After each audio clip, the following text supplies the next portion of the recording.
star na si Julian San Jose sa lahat ng sumuporta ngayong nalalapit na ang pagtatapos ng Daldalita. At ngayon nalalapit na rin po ang kanyang kaarawan. Kumusta naman kaya ang kanyang paghahanda para sa kanyang birthday concert? Narito ang unang chika.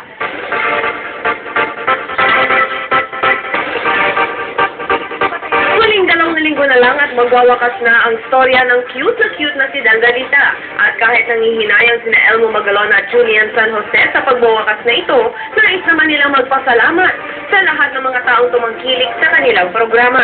Nagpapasalamat din po kami sa lahat po ng mga nagsuporta sa Daldalita. And syempre po, nalulungkot din po kami kasi nga po, patapos na siya.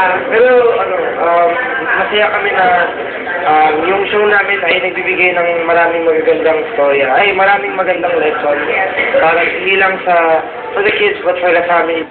Ayon pa kina Elmo at Julian, nag-enjoy sila sa kanilang karakter sa Daldalita at mamimiss daw nilang ilang eksena kung saan madalas silang magkaaway na nauuwi sa kulitan.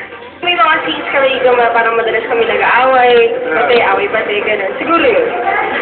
Siguro yun din. Kasi maganda nga yung, actually gusto ko yung pagkakasulat ng kasi parang medyo realistic din yung pagkakasulat. So, nadadalihan kaming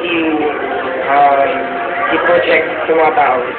Samantala, excited na rin si Julian sa nalalapit nitong birthday concert. Matagal na kasing pinapangarap ng young singer na magkaroon ng kanyang sariling concert. Kaya ngayon pa lang daw, ay pinag-iisipan na nito ang mga kanta na kanyang gagawin.